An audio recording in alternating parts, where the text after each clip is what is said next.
All right, this just into CNN. More than 50% of the adult population in the U.S. have now received at least one dose of the coronavirus vaccine. The latest numbers from the CDC show that more than 209 million doses have been administered in total. About a quarter of the population is now fully vaccinated.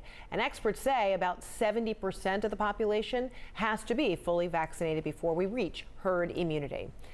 But vaccine hesitancy remains as serious of an issue across the nation, and evangelicals are among those most skeptical. Some of that reluctance is being fueled by an influential pastor who is actively discouraging vaccinations.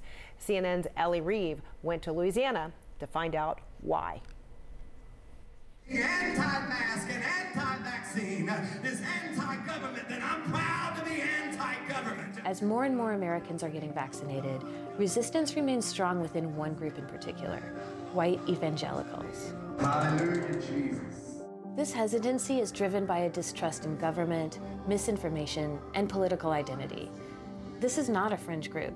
A quarter of Americans are evangelical.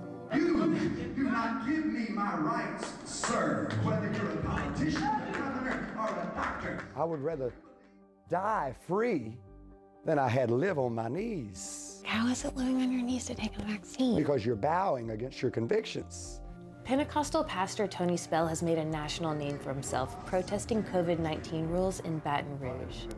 He live-streamed himself going under house arrest last spring for refusing to close his church during lockdown. While a survey of evangelical leaders finds most would be open to getting the vaccine, Spell is adamantly against it. If you broke your arm or something, would you go to the doctor? Sure, I go to the doctor and get it set and wear a cast. So, like, at some level, you trust some doctors? Yes, we do.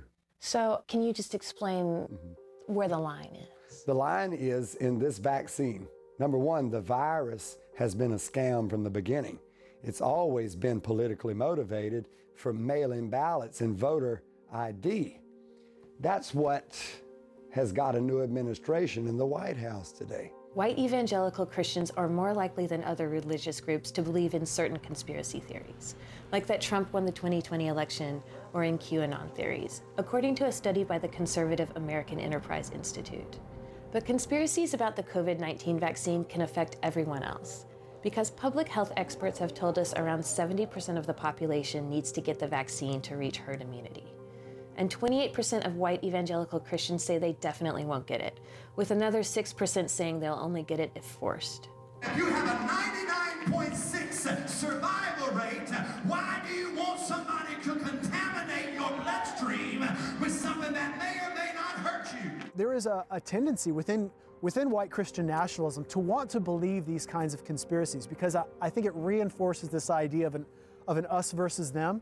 The problem is the people who are feeding that fear have an incentive to keep stoking that fear because people keep clicking and people keep listening. Is the appeal of your sermon that the pandemic is scary, the virus is scary, and so you're telling scared people, well, you don't have to worry about any of that stuff, like come to my church and God will make sure you don't get this virus? Yes, I promoted that.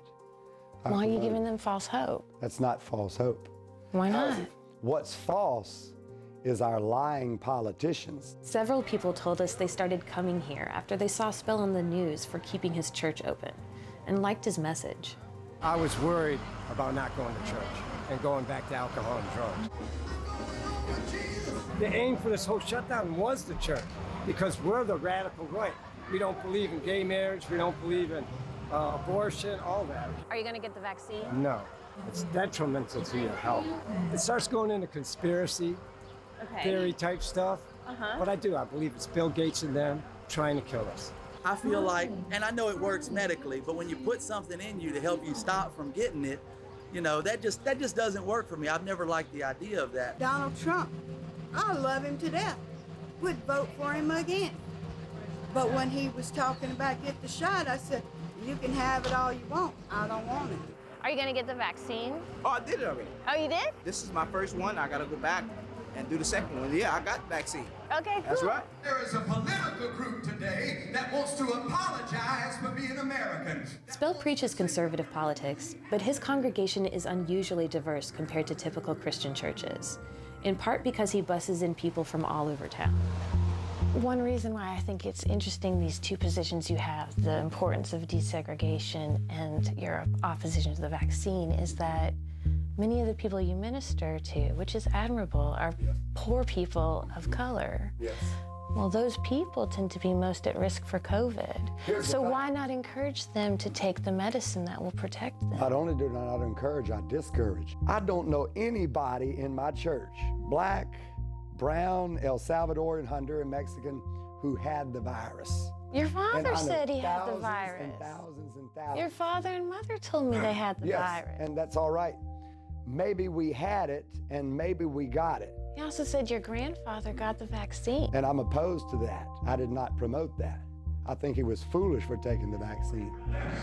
Christian leaders on the right, people like Tony Spell, have really bought into this idea that if I continue to sow this narrative where people feel victimized and fearful and angry, I can continue to build my audience and build my own credibility in this group of people that says, yeah, everybody else is untrustworthy but you. I just don't understand why you can't say, like, the church was essential. It's so important for so many people.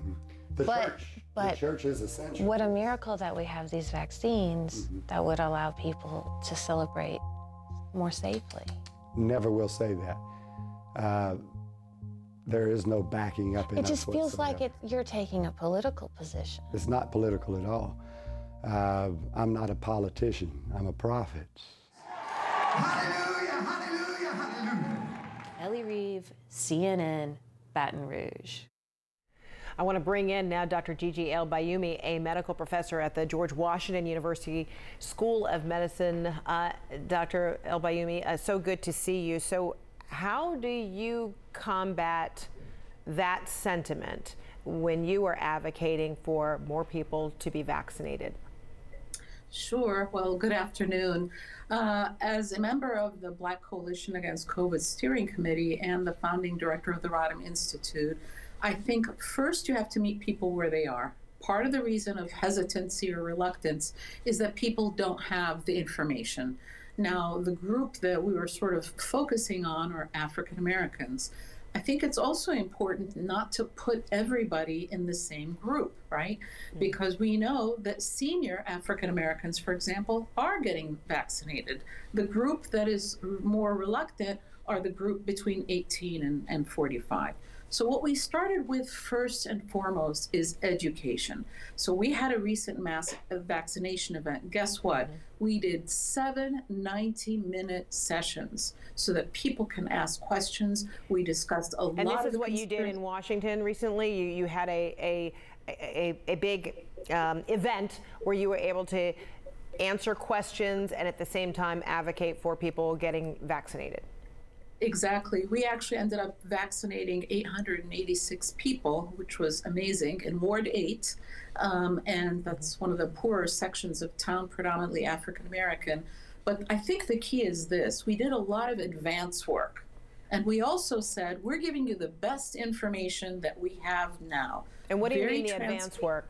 The advance work involved, like, this is Q&A. We just want to answer all your questions first, and then we're going to bring the resources and administer the vaccinations? Exactly. And the advanced work leaders were not just the clinicians doing the education, it was the community-based organizations that work and serve the people of Ward 8. So it was a train the trainer as well as open fora to allow people to ask questions. So you feel that made the difference in what became a pretty sizable turnout for people to get their vaccinations. So then what about in the case of about 850 doses of the Johnson & Johnson vaccine were administered, and of course now there's a pause because of some of the reports of blood clotting.